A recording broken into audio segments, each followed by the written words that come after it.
Bonjour tout le monde. Alors, si vous avez bien vu la vidéo, ça va être une vidéo qui va concentrer qu'une théorie. Alors, elle est assez simple à expliquer, mais je pense qu'il y en aura quelques d'autres. Donc, je n'ai pas fait les chapitres, les sous-titrages de chapitres, c'est pas grave. La première, si vous avez bien lu le titre, c'est le parallélisme dans One Piece. Alors, avant que j'aborde cette théorie, je vais vous dire que ce sera un format que je ferai récurrent, qui sera récurrent. Je vais faire une théorie, une grosse théorie, et après je ferai d'autres théories, peut-être sur d'autres œuvres, qui seront un peu plus courtes, expliquées. Celle-là, c'est le parallélisme dans One Piece.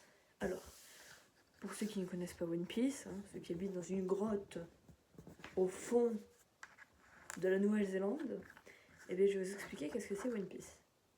One Piece, c'est un manga où on suit les aventures de Luffy, Monkey D. Luffy, qui veut devenir le roi des pirates en parcourant Grand Line. Sur Grand Line, il y a plein d'îles et donc il doit combattre des ennemis, etc., etc.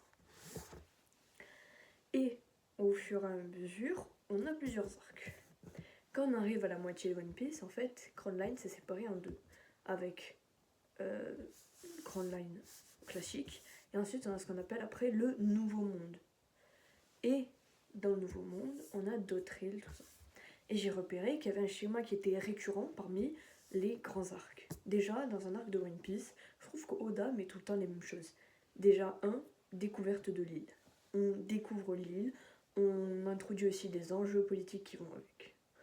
2, il y a une intrigue, il y a quelque chose de bizarre qui se passe, et donc il y a entrée aussi d'un antagoniste qu'ils affronteront à la fin. Fin, combat. C'est tous les combats avec les antagonistes et tout ça, et Luffy a tout le temps ou très souvent des power-up. Et donc maintenant on va attaquer cette théorie. Maintenant je vais vous dire chaque arc de One Piece leur thème. En premier on commence avec Kiss Blue.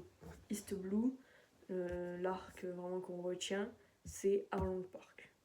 Très bien. Le second c'est Alabasta, donc sable, grand corsaire, tout ça. Troisième c'est Skypiea. Skypiea c'est une île perchée de Dieu dans une nouvelle culture, etc., etc. Ensuite on a Water 7 et Enies Lobby, arc qui se bat contre la marine. Très intéressant. Ensuite on a Thriller Bark. Et ensuite on a enfin Impel Down et Marineford. Alors, eux, c'est des arcs que j'ai fait assez gros. Si vous prenez par exemple des arcs de One Piece, vous retrouvez à peu près cela. Maintenant, je vais comparer. Je vais prendre Arlong Park, puisque c'est l'arc le plus long et le plus important de East Blue. Arlong Park, c'est un île, on a des hommes poissons. Et devinez quel est l'arc après l'éclipse. Je sais plus. Donc devinez quel arc est après l'ellipse. C'est l'île des hommes poissons. Hommes poissons Arlong Park, île des hommes poissons. Ok, vous avez le schéma. Maintenant après, qu'est-ce qu'on a? Après Arlong Park, on a Alabasta. En gros, on a Alabasta. Alabasta, c'est quoi? C'est royauté, c'est grand corsaire, c'est royauté, grand corsaire, power-up. Et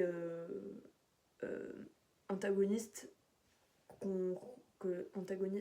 mémorable. Et il a une bande un peu d'antagonistes. Alabasta, c'est quoi? C'est Crocodile et Baroque Works. Le Baroque Works, c'est sa bande, et Crocodile, tout ça. Ensuite, Power-up de Luffy. Alors, à Alabasta, il n'y en a pas vraiment, mais j'ai réfléchi, j'ai relu Alabasta, et je me suis dit que oui, il y a bien un Power-up à Alabasta. C'est la forme de Aqua Luffy. C'est un Power-up de Luffy, c'est une nouvelle forme, donc c'est un Power-up. Parce qu'il va servir à vaincre Crocodile. C'est un Power-up. Et donc après les hommes poissons, en gros après on a Punk-Hazard, mais Punk-Hazard j'ai pas trouvé, donc on passe et on arrive à Dressrosa. Dressrosa, grand corsaire, Alabasta on a Crocodile, à Dressrosa, Doflamingo. Power-up, Gear 4, Boundman à Dressrosa, forme Aqua Luffy à Alabasta. Tout a été lié. Bande de Doflamingo à Dressrosa, c'est quoi ça s'appelle? Son équipage, la Don Quichotte Family, Don Quichotte Family, je sais pas. Voilà, ça s'arrête là. Ensuite, on a Skypiea. Alors Skypiea, après Dressrosa, il n'y a pas 36 000 arcs. Il y a Wallcake. Antagoniste, qu'est-ce qu'il y a Skypiea? Ener puissant. Donc antagoniste puissant. Big Mom. Une empereur. Une Yonko. Donc ça suit. C'est un antagoniste qui est puissant. Ensuite, nouvelle culture. C'est une culture qui est totalement différente. Ben, c'est vrai.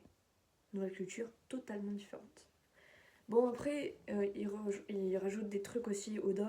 Par exemple, Sanji Wall Cake. C'est le meilleur perso de l'arc avec Brook. Mais franchement, il n'y a pas trop de choses à dire pour Skypiea. Maintenant, après Wall Cake, en gros, on a Wano.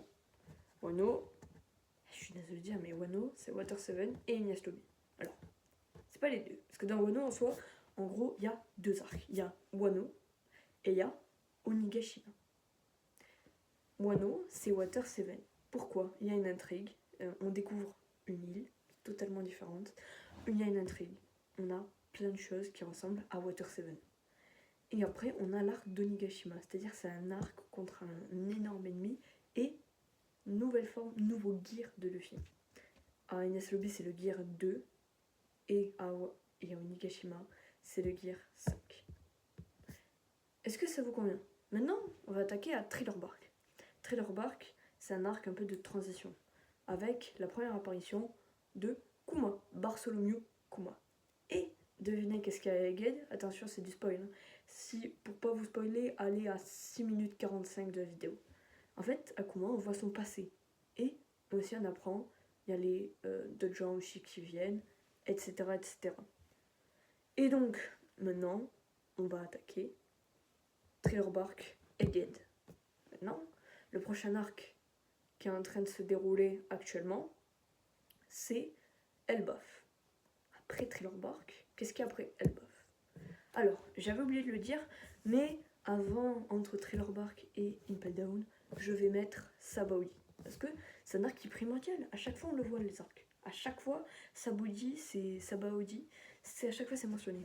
Donc, Sabaody, c'est quoi? C'est un mur. C'est avant l'ellipse. C'est avant le nouveau monde. C'est la dernière fois que les chapeaux de paille se voient. Et c'est justement avant un entraînement. Elbaf. Sur Sabaody, on a retrouvé Rayleigh. Sur Elbaf, on a retrouvé Scopper Gaban, qui sont respectivement pour Rayleigh le second de l'équipage et pour Scopper Gaban le troisième de l'équipage de Goldie Roger. Ça s'arrête là. Et donc, grâce à ce schéma, on peut prévoir les prochains arcs et quelle est leur consistance. Après, on aura Amazon Lily, mais je pense que ça va peut-être passer. Mais on aura Impel Down. Impel Down, pour moi, ce sera un arc où on trouvera un autre poneglyph, tout ça. Mais pour moi, Impel Down, c'est le moment où il trouve le One Piece. Parce que pour moi, le Rod Poneglyph, le dernier, le quatrième Rod Poneglyph, se trouve à Elbaf. Et il est gardé par Loki. Voilà, pour moi, c'est ça. Et donc, à Impel Down, il trouve le One Piece en parallélisme. Et à Marineford, il y a une énorme guerre à New Marineford, plus l'arc qui s'appellera comme ça. Donc voilà, c'était cette petite théorie que je voulais mettre en avant, qui m'a donné envie de le faire, c'est le Mont Corvo. Vraiment, je les soutiens. Regardez leurs petites vidéos sur One Piece qui sont incroyables. Maintenant, on va attaquer un autre manga. Et c'est là, c'est Death Note. Voilà, alors Death Note, j'ai regardé un peu l'animé. Oui, je n'ai pas lu de manga. Vous pouvez m'insulter. Et je suis allé regarder l'animé jusqu'à l'épisode 25. Pourquoi? Spoil, allez à 8 minutes 45, elle meurt. Et je voulais pas continuer plus. Mais je me suis mis une petite théorie. Elle, il est vraiment éclaté. Quand t'apprends que Iguchi il a un Death Note, que tu touches le Death Note, donc tu vois le dieu de la mort de Iguchi qui est Rem, pourquoi tu ne revisionnes pas les cassettes avec Misa après avoir touché le Death Note? Parce que là, tu aurais vu Ren et tu aurais eu la preuve que Misa Amane est le second Kira.